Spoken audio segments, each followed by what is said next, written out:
اور اس کی بیوی کے بارے بھی یہی خداوند کا پاک کلام بتاتا ہے کہ وہ بھی راست باز تھے، خداوند سے ڈرنے والے تھے اور دعا کرنے والے تھے۔ بہرحال یہاں ایوب کی بات میں کرنا چاہتا ہوں کہ خدا نے اسے 7 بیٹے اور 3 بیٹیاں عطا کی تھیں، جو کہ بہت بڑی برکت ہے۔ اب نہ صرف اولاد کی صورت میں جسمانی طور سے دیکھا جائے تو کلام مقدس یہ بتاتا ہے کہ اس کے پاس 7,000 بھیڑیں اور 3,000 اونٹ اور 500 جوڑی بیل اور 500 گدیاں اور بہت سے نوکر چاکر تھے، ایسا کہ اہل مشرق میں وہ سب سے بڑا آدمی تھا۔ آپ حساب لگائیں کہ جس شخص کے پاس 7,000 بھیڑیں، 3,000 اونٹ، 500 جوڑی بیل اور 500 گدیاں ہوں، انہیں چارہ ڈالنے کے لیے بھی ملازم چاہیے، ان کے لیے چارہ بھی چاہیے، تو یہ سارا کچھ خدا نے اس سے بخش رکھا ہے۔ بڑی خوبصورت زندگی ہے، بڑی میں سمجھتا ہوں کہ ایک پر اطمینان زندگی ہے، لگتا ہے کہ کسی چیز کی کمی نہیں ہے۔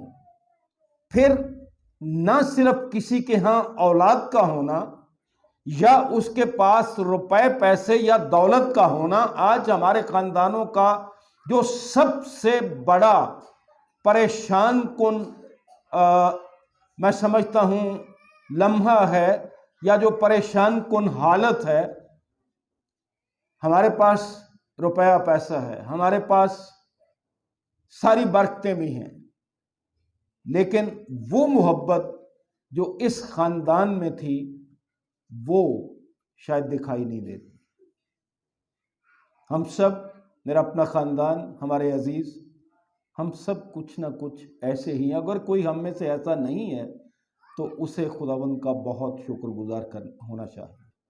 اب جو بات بتانے لگا تھا کہ دولت اور عزت، شہرت، سب کچھ جو ہے وہ اپنی جگہ، جو خوبصورتی اس خاندان کی تھی وہ یہ تھی، آگے لکھے، اس کے بیٹے ایک دوسرے کے گھر جایا کرتے تھے اور ہر ایک اپنے دن پر ضیافت کرتا تھا اور اپنے ساتھ کھانے پینے کو اپنی تینوں بہنوں کو بھی بلوا بھیجتے تھے۔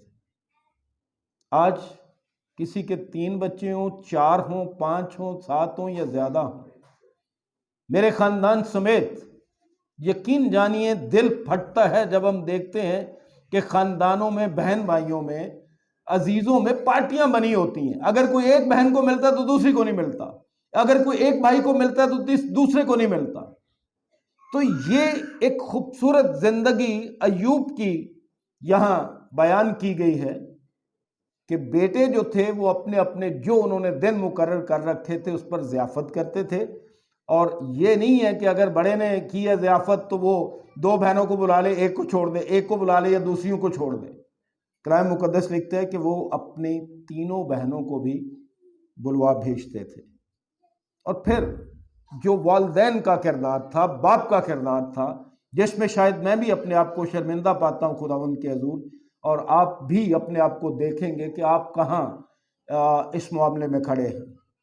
لکھے ہے، اور جب ان کی ضیافت کے دن پورے ہو جاتے تو ایوب انہیں بلوا کر پاک کرتا اور صبح کو سویرے اٹھ کر ان سبوں کے شمار کے موافق سوختنی قربانیاں چڑھاتا تھا، کیونکہ ایوب کہتا تھا کہ شاید میرے بیٹوں نے کچھ خطا کی ہو اور اپنے دل میں خدا کی تکفیر کی ہو۔ ہماری اولاد تو ہمارے سامنے خدا کی تکفیر کرتی ہے اور ہم کچھ کہہ نہیں پاتے۔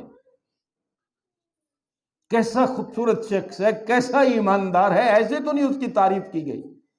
اس کا کام یہ تھا کہ وہ یہ سوچتا تھا کہ شاید میرے بیٹوں نے اپنے دل ہی میں کہیں خدا کی تکفیر نہ کر دی۔ مجھے یقین جانیے اپنی زندگی پر افسوس ہو رہا ہے کہ ایسے والدین یا ایسے سربراہ کدھر چلے گئے۔ ہمارے تو سامنے ہماری اولاد خدا کی تکفیر کرتی ہے، بیاہ شادیوں پہ دیکھ لیجئے اور دیگر جو ہمارے فنکشنز ہوتے ہیں ان پہ دیکھ لیجئے، چلیے ان کو بھی چھوڑ دیجئے، سبت کے دن ہی دیکھ لیجئے ہمارے بچے جو ہیں وہ چرچ نہیں آتے۔ کبھی ہم نے اس بات پہ سوچا؟ دعا نہیں کرتے، کلام نہیں پڑھتے، کتنی ہمارے دل میں کبھی کوئی خدا کے لیے یا اس بات کے لیے دکھ یا تکلیف ہمیں پہنچا۔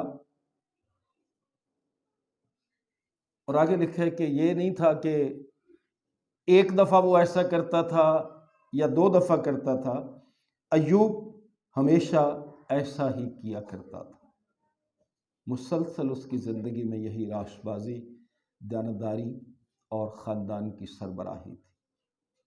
اس کے بعد اچانک یہ زندگی، یہ خوبصورتی جو ہے تبدیل ہو جاتی۔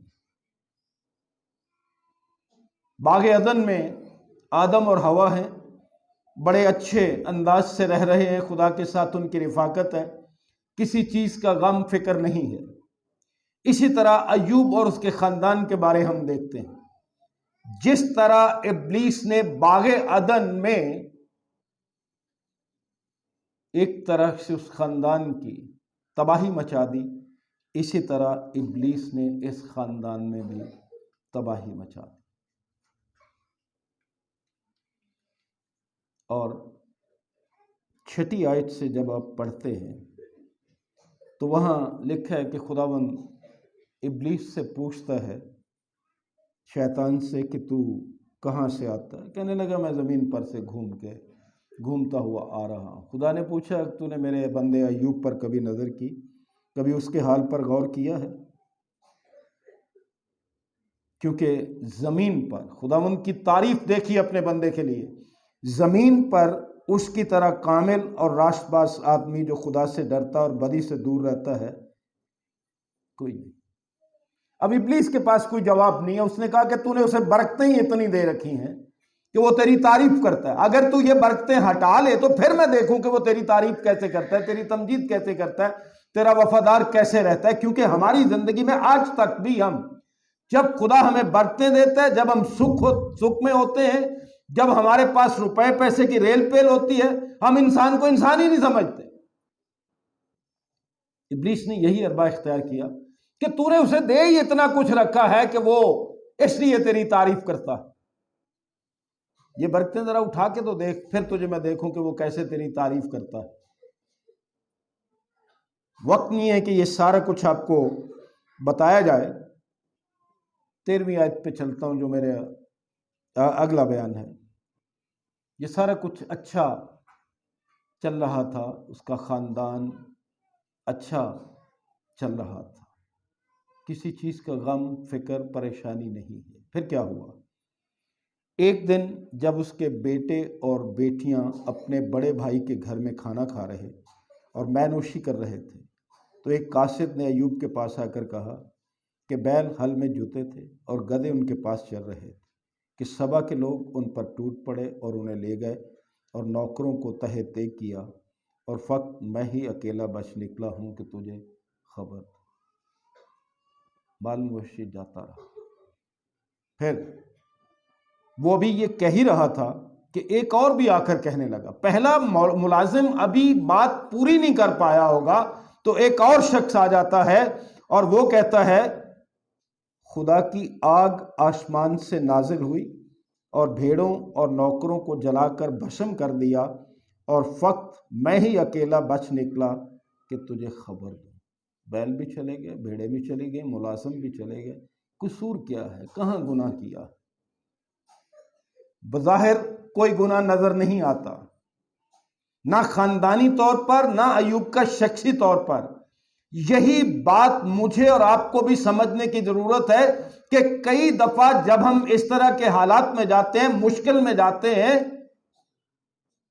تو ہمیں یہ سمجھنے کی بھی ضرورت ہے کہ شاید ابلیس ہمیں آزما رہا ہو کہ ہم خداوند کے ساتھ وفادار رہتے ہیں یا خداوند کی تکفیر کرتے ہیں۔ یہ جنگ تو ابلیس اور خدا کے درمیان ہو رہی تھی اور استعمال ہو رہا تھا خدا کا بندہ ایوب۔ ہم کبھی ان باتوں کو سمجھنے کی کوشش نہیں کرتے۔ اگر کسی کو بخار چڑھ گیا، کوئی بیمار ہو گیا، ہم بلا سوچے سمجھے کہہ دیتے ہیں کہ جی یہ گنہگار ہے۔ گنہگار تو ہم ہیں، جب تک اس بدن میں ہیں ہم کراہتے ہیں، ہم میں کمزوریاں پائی جاتی ہیں، ہم میں خطائیں ہیں، لیکن کسی کی عدالت کرنے سے پہلے، کسی کو جج کرنے سے پہلے ہمیں خداوند کے کلام کو بھی سمجھنے کی ضرورت ہوتی ہے۔ چلیے پھر یہاں لکھے، وہ ابھی یہ کہہ ہی رہا تھا، دوسرا جو ملازم آیا وہ ابھی یہ کہہ ہی رہا تھا کہ ایک اور بھی آ کر کہنے لگا کہ تیرے بیٹے بیٹیاں اپنے بڑے بھائی کے گھر میں کھانا کھا رہے اور مینوشی کر رہے تھے، اور دیکھ بیابان سے ایک بڑی آندھی چلی اور اس گھر کے چاروں کونوں پر ایسے زور سے ٹکرائی کہ وہ ان جوانوں پر گر پڑا اور وہ مر گئے، اور فقط میں ہی اکیلا بچ نکلا ہوں کہ تجھے خبر دی۔ ایک بچہ ہماری زندگی میں چلا جائے، ہماری آنکھوں کے سامنے ساری عمر میں رو۔ جس شخص کے 10 بچے ایک ہی لمحے میں، ایک ہی وار میں چلے جائیں، کیا حالت ہوئی ہوگی اس شخص کی۔ میں ہوتا، آپ ہوتے تو شاید خدا کے حضور تڑپ اٹھتے کہ کیا قصور ہے میرا، میں تو راست بات ہوں، دعا کرتا ہوں، تو سے ڈرتا ہوں، بدی سے دور رہتا ہوں، یا کس مشکل میں تو نے مجھے ڈال دیا، کس بات کی سزا دے دیا مجھے۔ لیکن خدا کے بندے نے ایسا کیا ہی کچھ نہیں۔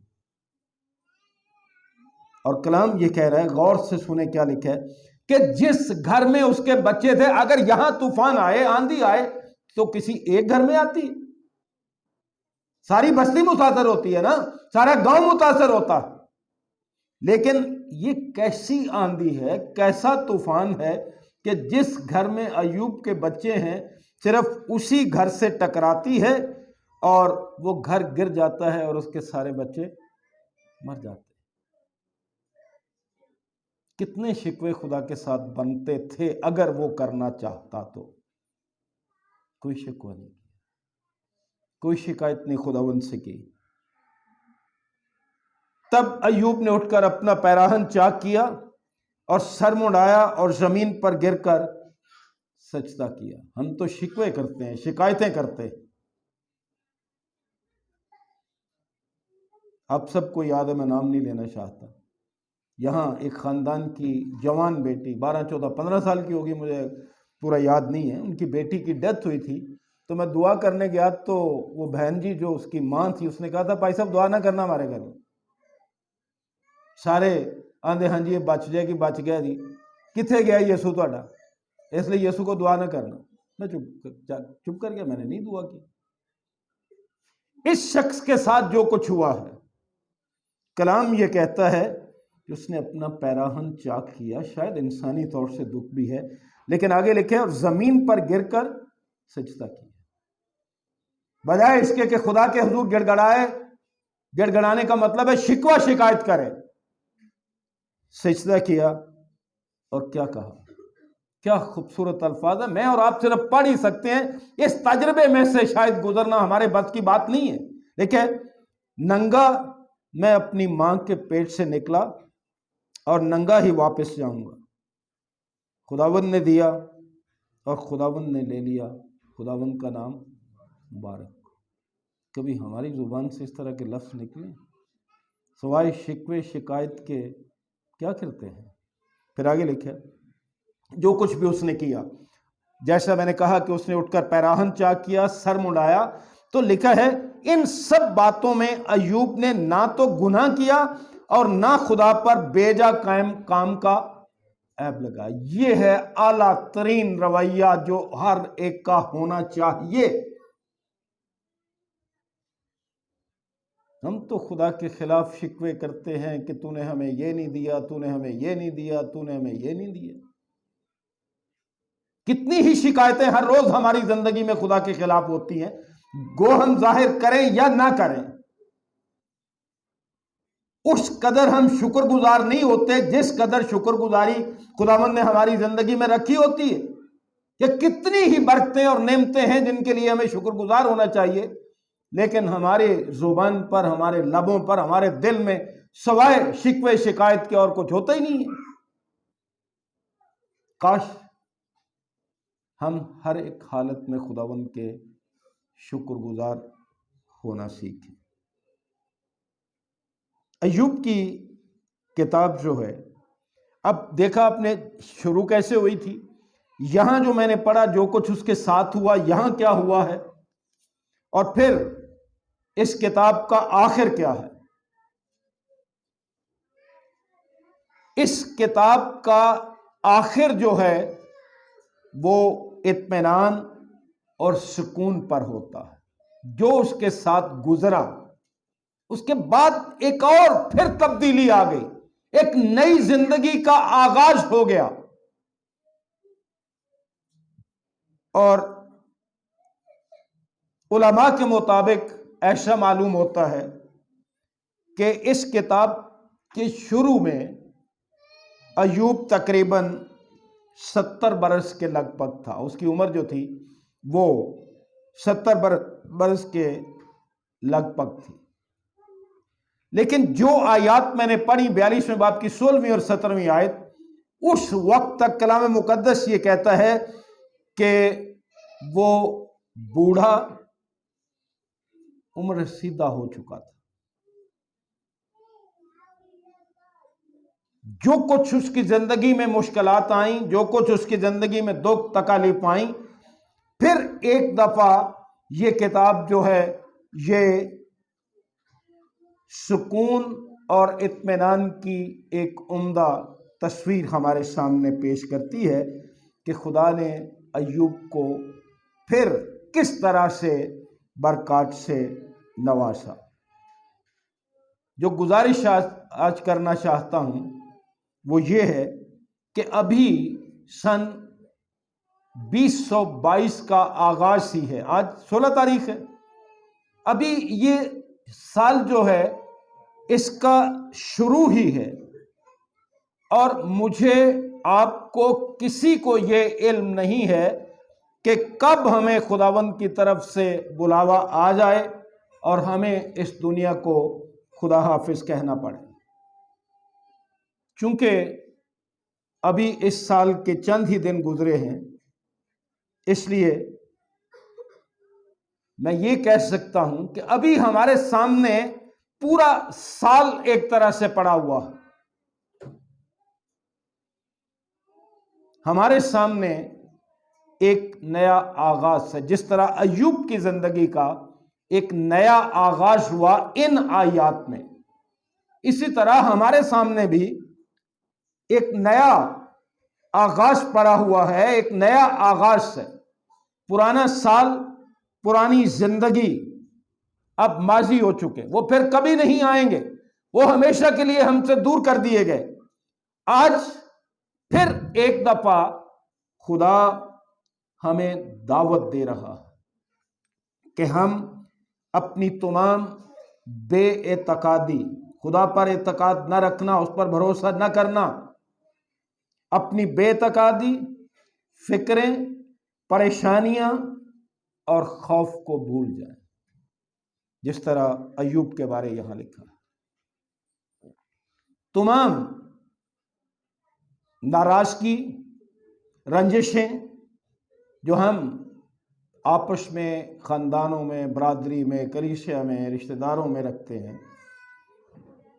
انہیں بھول کر، انہیں دور کر کے ایک نئی زندگی کا آغاز کریں، کیونکہ زندگی خدا کی طرف سے ایک تحفہ ہے۔ اور میں شخصی طور سے اپنے دل میں یہ محسوس کرتا ہوں کہ جوں ہی یہ کتاب ختم ہوتی ہے، میرے اور آپ کے سامنے ایک سوال جو ہے وہ موٹے الفاظ میں ہمیں لکھا ہوا نظر آ رہا ہے، اور وہ سوال یہ ہے کہ میں یہ نیا سال کن بنیادوں پر بسر کرنے جا رہا ہوں؟ کیا پچھلے سال کی مانند ہی میری زندگی رہے گی، اس کا بہت سا انحصار مجھ ہی پر ہے۔ یہ ساری چیزیں ہمیں آج سوچنی ہے۔ کیا میں اور آپ یہ کوشش کریں گے اپنے پورے دل سے کہ ہم ایک ایسی زندگی بسر کریں جس سے خدا خوش ہو؟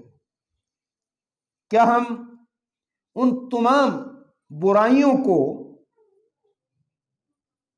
جان سکیں گے جن سے ہر روز ہمارا سامنا ہوتا ہے، جو ہماری زندگی میں ہر روز ہمارے سامنے ہوتی ہیں؟ کیا ہم خدا کے اس تحفے یا برکت کو قبول کریں گے جو ہر روز ہمارا انتظار کر رہا ہوتا؟ بہت سی برکات ہیں، بہت سے تحفے خداوند کی طرف سے۔ مثال کے طور پر معافی کی برکت ہے، راست بازی کی برکت ہے، اور اس تعلق کی برکت جس کی بنیاد پر وہ میرا باپ ہے، وہ تعلق جس کی بنیاد پر میں اسے باپ کہتا ہوں اور وہ مجھے اپنا بیٹا یا بیٹی کہتا ہے، اور جس کے تحت وہ مجھے تمام چیزیں بخشتا ہے جن کی مجھے ضرورت ہے، تاکہ میں برائی کو نہ اور اچھائی کو ہاں کہہ سکوں۔ کیا ہماری زندگی ایسی ہوگی؟ اگر تو ہماری زندگی اس سال میں بھی انہی بنیادوں پر گزرنی ہے جو گزشتہ زندگی میں تھے، تو کچھ فائدہ نہیں۔ عزیزو، ہمیں ایسی بنیادوں پر اپنی زندگی بسر کرنے کی ضرورت ہے کہ یہ سال ہمارے لیے اطمینان، خوشی، تسلی اور خدا کی خوشنودی کا سال ہو۔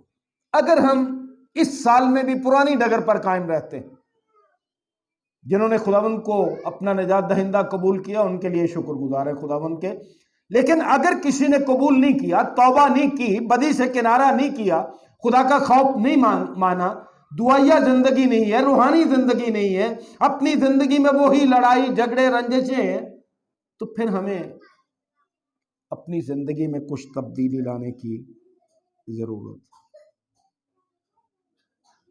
کیونکہ اگر ہم پرانی ڈگر پر قائم رہے نا، تو ایوب کی کتاب کبھی پڑھ کے دیکھی اس کے دوستوں کے بارے، تو پھر ہم اپنے ایوب کے دوستوں کی مانند ہوں گے جو خدا کے غضب کو بھڑکانے کا سبب بنے تھے۔ آپ پڑھیں کبھی ایوب کی کتاب تو آپ کو پتہ چل جائے گا کہ کس طرح سے اس کے دوستوں نے خدا کے غضب کو بھڑکایا۔ صرف 7ویں آیت آپ کے لیے پڑھ دیتا ہوں، 42ویں باب کی 7ویں آیت میں یوں لکھا ہے، ایوب کی کتاب کا 42واں باب اور 7ویں آیت میں لکھا ہے، اور ایسا ہوا کہ جب خداوند یہ باتیں ایوب سے کہہ چکا تو اس نے الیفز تیمانی سے کہا کہ میرا غضب تجھ پر اور تیرے دونوں دوستوں پر بھڑکا ہے، کیونکہ تم نے میری بابت وہ بات نہ کہی جو حق ہے، جیسے میرے بندے ایوب نے کہی۔ اس کے دوست خداوند کا غضب بھڑکانے کا سبب بنے۔ عزیز بھائیوں اور عزیز بہنوں، کلام مقدس میں سے چند حوالہ جات آپ کے سامنے رکھنا چاہتا ہوں کہ ہمارا خدا تحمل کر کے ٹھہرا ہوا ہے، ہمارا خدا مہربان ہے، رحیم ہے، قہر کرنے میں دھیما اور شفقت میں غنی ہے۔ وہ ہمارے گناہوں کی طرف سے تحمل کر کے ٹھہرا رہتا ہے، اور اس سے مجھے اور آپ کو اس سال میں فائدہ اٹھانے کی ضرورت ہے کہ ہم خداوند کے تحمل کو نجات جانیں۔ آئیے چند حوالہ جات دیکھتے ہیں۔ گنتی کی کتاب اس کا 14واں باب اور اس کی 8ویں آیت میں خداوند کا پاک کلام ہمیں یہ بتاتا ہے۔ گنتی کی کتاب اس کا 14واں باب اور اس کی 8ویں آیت میں یوں لکھا ہے، اگر خدا ہم سے راضی رہے تو وہ ہم کو اس ملک میں پہنچائے گا، اور وہی ملک جس میں دودھ اور شہد بہتا ہے ہم کو دے گا۔ اگر خدا ہم سے راضی رہے، راضی کیسے رہے گا؟ کہ اپنی مرضی اور اپنی زندگی خدا کی مرضی اور اس کے کلام کے تابع کر دیں، تو پھر ہم خدا کی بادشاہی کے وارث ہو سکتے ہیں۔ نحمیہ کی کتاب اس کا 9واں باب اور اس کی 17ویں آیت میں کلام مقدس یوں بتاتا ہے۔ نحمیہ کی کتاب اس کا 9واں باب اور اس کی 17ویں آیت میں سنیے خدا کے کلام میں کیا لکھا ہے۔ لکھا ہے، اور فرمان برداری سے انکار کیا اور تیرے عجائب کو جو تو نے ان کے درمیان کیے یاد نہ رکھا، بلکہ گردن کش بنے اور اپنی بغاوت میں اپنے لیے ایک سردار مقرر کیا تاکہ اپنی غلامی کی طرف لوٹ جائیں۔ پر تو وہ خدا ہے جو رحیم و کریم، معاف کرنے کو تیار اور قہر کرنے میں دھیما اور شفقت میں غنی ہے، سو تو نے ان کو ترک نہ کیا۔ ہمارے تمام گناہوں کے باوجود اس سے بڑی دلیری اور کیا ہوگی کہ آج تک خدا نے ہمیں ترک نہیں کیا۔ وہ آج بھی چاہتا ہے کہ ہم تبدیل ہو جائیں، توبہ کر لیں، اس کی شفقت کو قبول کر لیں، اس کی محبت کو قبول کر لیں، کیونکہ خدا نے دنیا سے ایسی محبت رکھی کہ اس نے اپنا اکلوتا بیٹا بخش دیا تاکہ جو کوئی اس پر ایمان لائے ہلاک نہ ہو بلکہ ہمیشہ کی زندگی پائے۔ اس کی محبت کو قبول کی تھی، جس مقصد کے لیے اس نے اپنا بیٹا اس دنیا میں بھیجا تھا۔ اور نہ صرف یہی بلکہ 9ویں باب کی 30ویں آیت میں یوں لکھا ہے، تو بھی تو بہت برسوں تک ان کی برداشت کرتا رہا۔ 1-2 سال کی بات نہیں ہو رہی۔ خدا ہماری زندگی، اگر میں 67 سال کا ہو گیا ہوں، میں نے توبہ نہیں کی، تو خدا بہت برسوں تک ان کی برداشت کرتا رہا اور اپنی روح سے اپنے نبیوں کی معرفت ان کے خلاف گواہی دیتا رہا، تو بھی انہوں نے کان نہ لگایا، اس لیے تو نے ان کو اور ملکوں میں لوگوں کے ہاتھوں میں کر دی۔ خدا بہت برسوں سے ہماری برداشت کر رہا،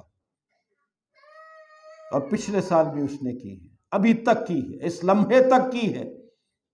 اگر آج ہم توبہ کر لیں تو ہم اس کے تحمل اور اس کی مہربانی، اس کی شفقت کو جان سکیں گے کہ ہمارا خدا ہم سے کتنا پیار کرتا ہے۔